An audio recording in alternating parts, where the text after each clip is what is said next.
45-നും 60-നും ഇടയ്ക്കായിട്ട് ഈ പൂമല പ്രദേശത്ത് കുടിയേറ്റക്കാർ വന്ന് താമസമാക്കിയിട്ടുള്ളത്.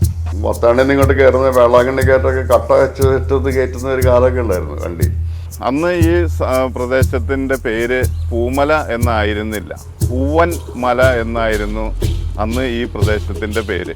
ചുരുങ്ങിയ ചെലവിൽ ബസ്സുകൾ പണി കഴിച്ച് നമുക്ക് ടെസ്റ്റ് കൊടുക്കാനും ബോഡി വരെ നിർമ്മാണം, പുതിയ ബോഡി വരെ അവിടെ നിർമ്മിച്ചിരുന്നു ഒരു കാലഘട്ടത്തിൽ. ഇപ്പോൾ ബോഡി കോഡ് വന്നപ്പോൾ പിന്നെ പല നിയമങ്ങളും മാറി.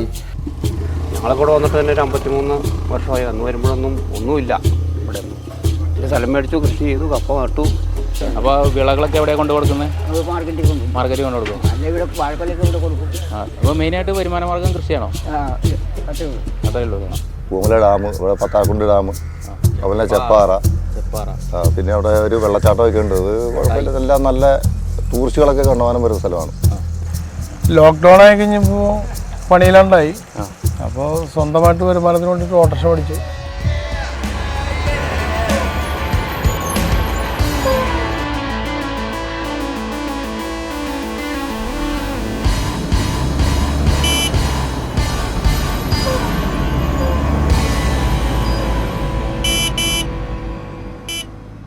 പശ്ചിമഘട്ടത്തിൻ്റെ താഴ്വാരങ്ങൾക്ക് കണ്ണുനീരിൻ്റെയും ചോരയുടെയും വിയർപ്പിൻ്റെയും ഗന്ധമുണ്ട്.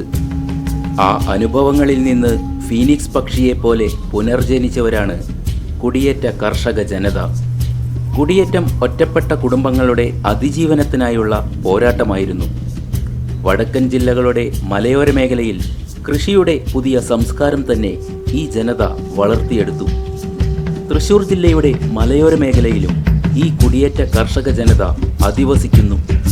അവരിൽ പ്രമുഖരാണ് ഇന്ന് പൂമല ഗ്രാമനിവാസികളിൽ ഏറിയ പങ്കും.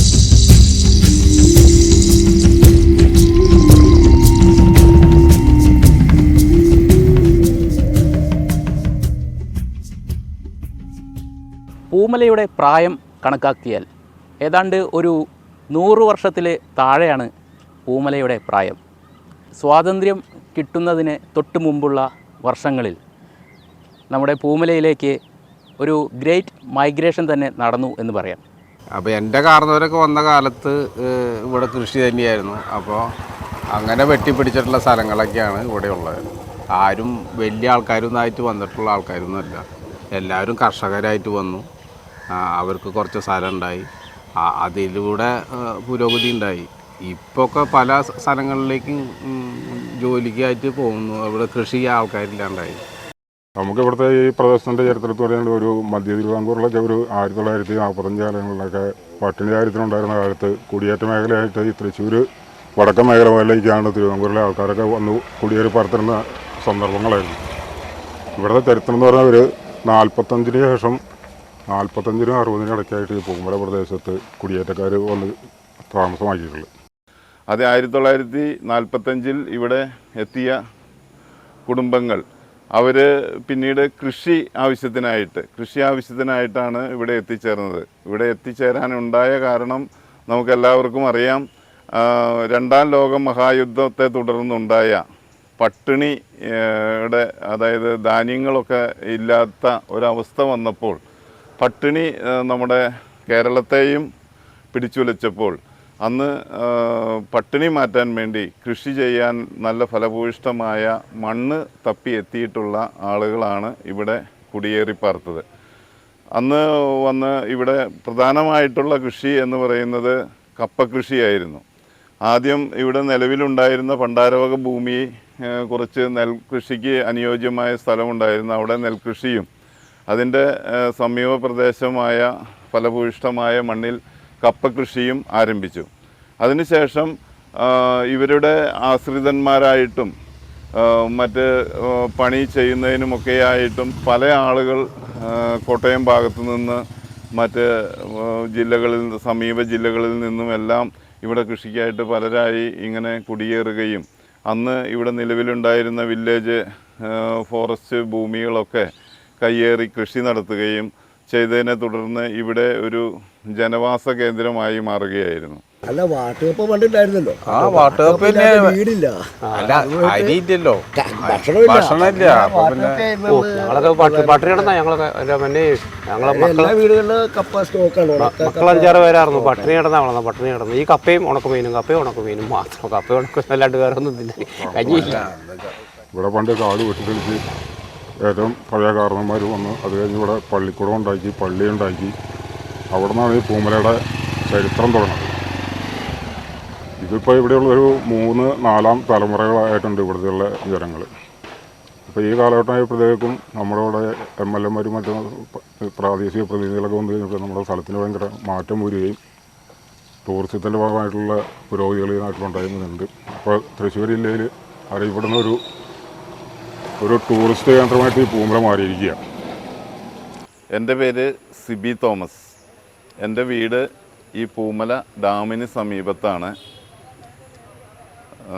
ഈ പ്രദേശത്തെക്കുറിച്ച് പറയുമ്പോൾ ആദ്യകാലത്ത് ഈ പ്രദേശം ഒരു വനനിബിഡമായ പ്രദേശമായിരുന്നു. അതിൻ്റെ ഉൾഭാഗത്തായിട്ട് നമ്മൾ ഈ ഇരിക്കുന്ന സ്ഥലമടക്കമുള്ള ഈ പൂമല ഡാം അടക്കമുള്ള കുറച്ച് പ്രദേശം അന്ന് നെൽകൃഷിയും മറ്റും ചെയ്തു വന്നിരുന്ന ഒരു പ്രദേശമാണ്. അന്ന് ഇത് കൊച്ചി രാജാവിൻ്റെ ആശ്രിതരുടെ എല്ലാം മറ്റും കൈവശത്തിൽ ഉണ്ടായിരുന്ന ഭൂമിയാണ്. ആ ഭൂമി അന്ന് ഇവിടെ 1945 ആദ്യ കുടിയേറ്റക്കാർ, കോട്ടയം ഭാഗത്തു നിന്നുള്ള ആദ്യ കുടിയേറ്റക്കാർ എത്തുന്ന സമയത്ത് നമ്മുടെ സമീപ പ്രദേശമായ തിരൂര് താമസവാസികളായിട്ടുള്ള നീലങ്കാവിൽ കുടുംബാംഗം ഇവിടെ കൃഷി ചെയ്തു വന്നിരുന്നു. അവരുടെ അധീനതയിലായിരുന്നു അന്നത്തെ ഇവിടുത്തെ കൃഷി നടന്നുകൊണ്ടിരുന്നത്.